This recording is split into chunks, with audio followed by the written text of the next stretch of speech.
자, 오늘의 돈이 보이는 뉴스는 뭘까요? MBN골드의 황대현 매니저와 함께하겠습니다. 어서 오십시오. 네, 안녕하세요. 네, 금요일 우리시장 리뷰부터 해볼까요? 예, 지난주 금요일은 이제 그 공통 분모가 환율입니다. 환율 리스크가 굉장히 시장을 좀 뒤흔들었다 이렇게 보고요. 거래소 코스닥 쪽에 그 하락이 계속 좀 이어졌습니다. 다만 이제 외국인들의 순매수가 과거보다는 조금 좀 다른 형태를 2, 4분기보다는 나타나고 있다. 그래서 이것은 약간은 긍정적이라 보지만은 아직은 환율 영향이 상당히 컸다 이렇게 보겠고요. 전체적으로 이제 지난주에 그 특정 섹터 이런 부분의 그 종목들을 한번 보도록 할까요? 예, 네, 가겠습니다. 네. 그래서 일단 그 시가총액 상위 업종은 그 전체적으로 그 2차 전지를 빼고 반도체나 빼고는 전체 그 하락이 좀 있었던 부분이고요. 또한 그 중소형주도 양극재 부분만 주가의 그 상승 탄력이 있었다 이렇게 좀 볼 수 있습니다. 다만 이제 주중 동안에 그 미 연준의 그 비둘기파에 대한 그 전체적인 어떤 고개를 좀 드는 부분이 좀 있고요. 러시아가 어떤 그 출구 전략 가능성도 좀 부각이 되고 있더라고요. 그래서 이런 부분이 금주에는 이제 국내 시장에 조금은 훈풍을 좀 불어오지 않겠느냐 하는 생각을 좀 갖고 있습니다. 자, 특징 섹터와 테마들을 봤습니다. 오늘은 월요일이니까요. 네. 돈이 보이는 뉴스를 최대한 많이 좀 볼 수 있도록 노력을 한번 해볼게요. 네. 첫 번째는 어떤 뉴스를 보겠습니까? 예. 첫 번째 뉴스는 이제 양극재 부분이라고 이렇게 보는데요. 뭐 지난주에 좀 그 시장을 좀 그 약간은 그 어떤 팩트가 나왔던 건 삼성 SDI가 아닌가 이렇게 보는데 그 뉴스가 그 나왔던 부분이죠. 바로 에코프로 비행과 공동 투자를 하면서 이제 그 전체적으로 그 EM을 그 기업을 갖다가 설립을 했습니다. 그래서 캠7 공장을 좀 만들었던 부분인데 여기서 이제 좀 부각된 게 단일 공장으로는 세계 최고라라는 부분이 있겠고요. 또 이 뉴스에서 이제 5만 4천 톤종을 그 생산을 한다는 부분인데 이제 중요한 부분은 뭐냐면 삼성 SDI는 물론 에코프로 BM도 소재 생산과 이런 원료 확충에 대한 그 어느 정도 그 캐파를 완성했다는 부분이고요. 그런데 이제 공장을 봤을 때 2023년 1분기부터 바로 이제 공장을 돌린다 그런 겁니다. 그래서 이 부분에서 이제 시스템 구축이 되고 양산 효율화 부분에서 경쟁력이 좀 부각이 된 것 같습니다. 그래서 삼성 SDI, 에코프로 BM의 주가 상승이 있었고 또 관련 업종, 관련 종목들도 움직임이 좀 있었던 부분입니다.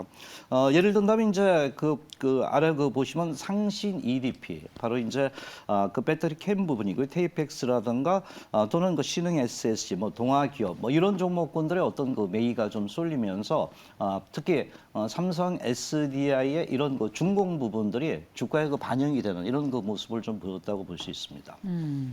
이 가운데에서 투자할 만한 종목 있습니까? 예, 중소형주를 좀 가져왔습니다. 네. 바로 대보 마그네틱이라고 이제 말씀을 좀 드리겠는데요. 전자석 탈철기입니다. 그럼 이게 이제 어떤 거냐면 그쪽에서 이제 글로벌 왕자라고 이제 얘기를 하고 있거든요. 네. 그런데 이제 이 기업이 이제 배터리의 그 화재 부분을 안전하게 하는 그 역할을 좀 하고 있고요. 그래서 이 부분이 이제 그 2차 전지 그 공정에 그 투입되는 그 종목이다. 볼 수가 있습니다. 부품이다. 그래서 이 탈철 장비 부분 시장에서는 일본이 이제 상당히 그동안 독점을 했습니다.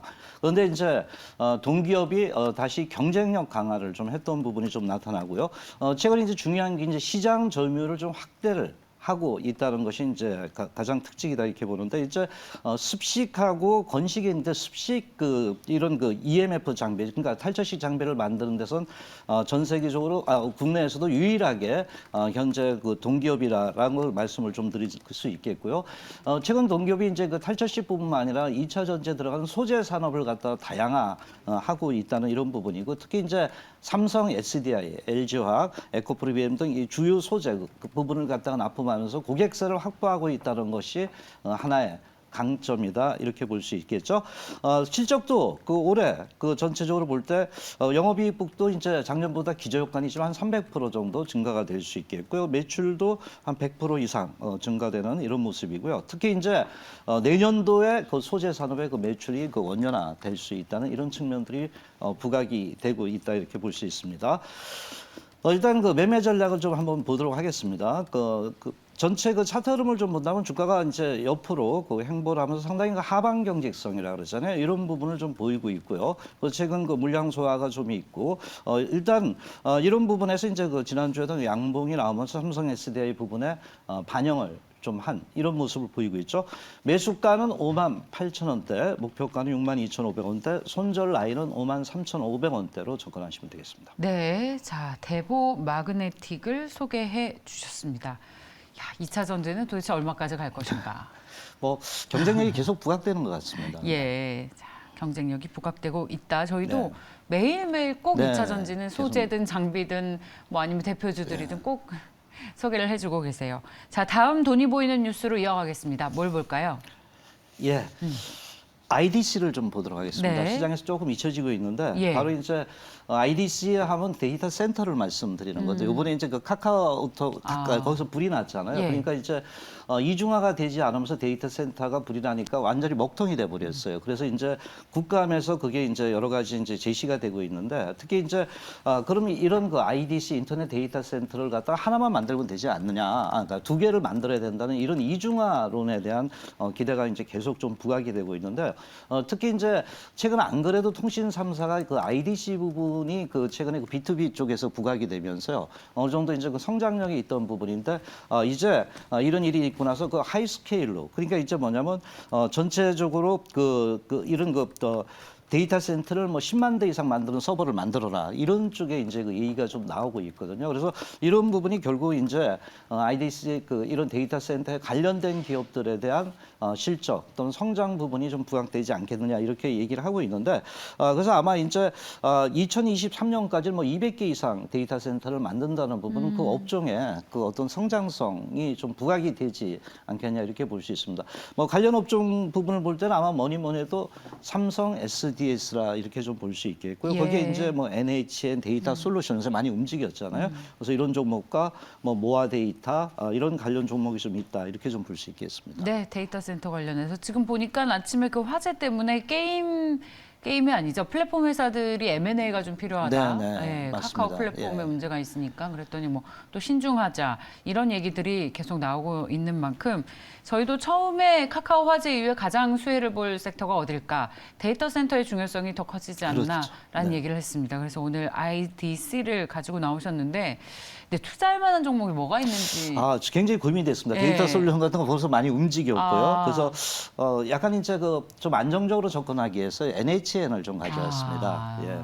물론 이제 NHN은 아시다시피 뭐 게임 예. 쪽이잖아요. 예. 게임 쪽에 이제 전체 웹보드 게임 쪽에 이제 그 매출 수익률이 굉장히 높다고 보고 저 최근에도 그 NHN도 이제 그 정부에서 이제 규제 완화 쪽으로 많이 움직이고 있거든요. 그래서 웹보드 게임의 규제 완화가 되면서 실질적으로 7월달에 그 매출이 좀 늘어나고 있더라고요. 그래서 과거에는 상당히 서버, 클라우드 뭐 이런 쪽에서 수익성이 이렇게 두드러지지 못했었어요. 그런데 이제 조금씩 이런 그 웹보드 게임 쪽에서 나오면서 여기서 이제 클라우드 쪽에 대한 어떤 기대가 좀 부각이 되는 것 같아요. 지금 뭐냐면 IDC 이런 그 데이터 센터 부분이 강화됐을 때 거기에 대한 저장, 서버 부분에 대한 어떤 클라우드가 계속 이제 부각이 될 수 있다는 측면이 좀 부각이 되고 있거든요. 그래서 특히 이제 뭐 이 클라우드 쪽에서는 그 공공기관 쪽에서 이 기업이 굉장히 경쟁력이 있어요. 그래서 올해 MS 마켓시어 부분은 한 그 30% 이상 가져갈 것이라는 이제 이런 그 전망이 제시가 되고 있다는 부분은 상당히 긍정적이고 또 이제 뭐 그 이런 부분에서 23년 부분의 퍼라 PBR 그 예상을 해볼 때 현재로선 이제 시가총액이 그렇게 크지 않기 때문에 이 부분이 이제 긍정적이라는 이런 측면을 좀 얘기를 하고 있습니다. 그래서 또 낙폭이 그 굉장히 컸었던 이런 모습을 보였고요. 그래서 뭐 차트 흐름 보면서 간단하게 또 한번 말씀을 좀 드리도록 하겠습니다. 네. 많이 빠졌습니다. 상당히 저도 이제 최근에 뭐 어떤 주가나 마찬가지지만 많이 빠졌고 이때 한번 거래량을 좀 실었습니다. 제가 볼 때. 그래서 우리가 이제 요새 그 주식의 특징은 다들 윗골이라 그러잖아요. 영망치형 이런 부분이 많이 나오는데 그러면서 주가가 크게 밀리질 않고 있어요. 그래서 이평의 그 정배열 부분이 좀 나오고 있는 이런 측면들이 나타나고 있다 이렇게 좀 봅니다. 그래서 현재 어느 정도 거래량을 실었다는 부분은 매물 압력보다는 그 저점에 대한 선침의 매수도 있다 이렇게 봅니다. 자, 매매 전략은 일단 뭐 거래량 부분이 한 번 더 여기서 조금 좀 늘어나야 되겠다고 좀 느끼고 있고요. 매수가는 22,500원대, 목표가는 25,400원대, 손절 라인은 21,300원대로 접근하시면 되겠습니다. 데이터 이중화 입법 추진한다. 네. 카카오 화재로 인한 어떤 투자 아이디어로 네. NHN을 네. 가지고 나오셨습니다. 네, 예, 일단 뭐 저점이고 약간 뭐 중단기로 좀 보셔도 되지 않겠나 이렇게 좀 말씀드립니다. 이게 왜냐하면 네이버와 카카오가 주가가 같이 빠졌잖아요. 네네. 같이 빠지고 같이 오르고. 네. 왜냐하면 매크로 변수에 예민하기 때문에 그렇죠. 우리나라의 대표 빅테크들이라서 금리 인상기에는 투자하기에는 고민이 많아서 그래서 이런- 일단은 투자 매력이 부각이 안 되는 네, 플랫폼 쪽이 섹터입니다. 계속 그 투자를 계속 해야 되기 때문에 금리 그렇죠. 인상되면 그게 좀 부담스럽죠. 그럼에도 불구하고 가지고 나오신 것은 상대적인 수혜를 누릴 거라는 겁니까? 그렇죠. 아니면 상대적인 이런 매크로 수혜죠. 변수를 이길 수 있을 만한 절대 아. 수익을 기대하는 겁니까? 절대 수익은 아니라고 보고요. 아까 말씀하신 정확히 지적한 게 뭐냐면 상대 수익이다. 그중 뭐냐면 이런 그 IDC 부분에 그 화제가 났기 때문에 이런 그 현재 그 클라우드 쪽이 이제 부각이 될 수 있다는 쪽에 초점을 둔 겁니다. 네. 그렇다면 클라우드 분야에 더욱 강점이 있는 기업에 집중을 하는 아이디어는 어떨까요? 예, 그 저도 이제 그런 제가 쪽을 계속 좀 반문을 하는 예, 거라서 거기에 대해서 고민을 좀 했던 부분 이제 예. 카카오나 이런 쪽은 또 이제 저점은 낮지만은 이제 이거 상승 그 금리 인상이라든가 어떤 성장성 부분 정부 규제와 그 강화 뭐 이런 부분이 있는데 거기에 이제 관련된 그 부대 업종들을 볼 때 제가 볼 때는 어쨌든 그 카카오가 이번에 먹통이 된 부분은 이중화가 되지 않았다는 부분이거든요. 그러면 이제 거기에 이제 관련된 그 종목들을 이렇게 볼 때 아까 그 말씀 그 하셨던 부분에 이제 AI 관련주 데이터 솔루션이라든가 이런 쪽이 강자라고 봅니다. 근데 이제 먼저 좀 움직였다는 부분이 있어서 그래서 오늘은 이제 가져온 가장 큰 배경 중에 하나는 타이밍이라는 부분에서 이제 접근을 하기 위해서 가져왔다 이렇게 말씀드리겠습니다. 네. 좋습니다. 자, NHN 고민이 많으셨을 종목인데 네. 그러면 얼마까지 보시는지 짧게 좀 들어보고 예, 싶어요. 일단 그 차트 흐름을 이렇게 좀 NHN을 이렇게 보시면은요, 현재 일단 그 윗꼬리가 좀 있습니다. 그래서 좀 요새 좀 타이트하게 좀 접근을 좀 하자라고 좀 말씀을 드리고요. 여기서 보면 이제 그 목표가를 그 제가 한 25,400원대로 잡았던 부분인데 왜냐면 여기 물량이 좀 있어요. 그래서 좀 짧게 1차적으로 한 25,400원대를 보고 약간 이제 스윙 전략으로 좀 접근을 하시면서 대응하는 게 좋다라고 말씀을 드리겠습니다. 네, 말씀 잘 들었습니다. 지금 또다시 오늘 속보가 나왔는데 합참에서 북한이 해상 완충 구역에 방사포 10발을 발사했다. 군사 합의를 위반한 것이다. 앞서 NLL 지역에서의 도발도 있었죠. 아침에 북한의 도발 리스크들이 계속 올라오고 있네요. 네. 예. 자, 오늘 무료 공개 방송 언제 하십니까? 오늘은 좀 일찍 합니다. 바로 오늘 그 7시 하겠는데요. 지금 이제 미국의 금리 완화에 대한 어떤 속도 부분이 상고하적으로 좀 나타날 수 있다고 보기 때문에 현재는 서서히 어느 정도 선택과 집중이 좀 필요하다 이렇게 봅니다. 특히 이제 그 시장이 이제 앞으로 선도주나 주도주가 어떻게 될 것인가 이 부분에 말씀을 드리고요. 총계좌의 장고의 고수익 전략을 제시를 좀 하도록 하겠습니다. 네. 자, MBN 골드의 황대현 매니저와 함께했습니다. 고맙습니다. 네, 감사합니다.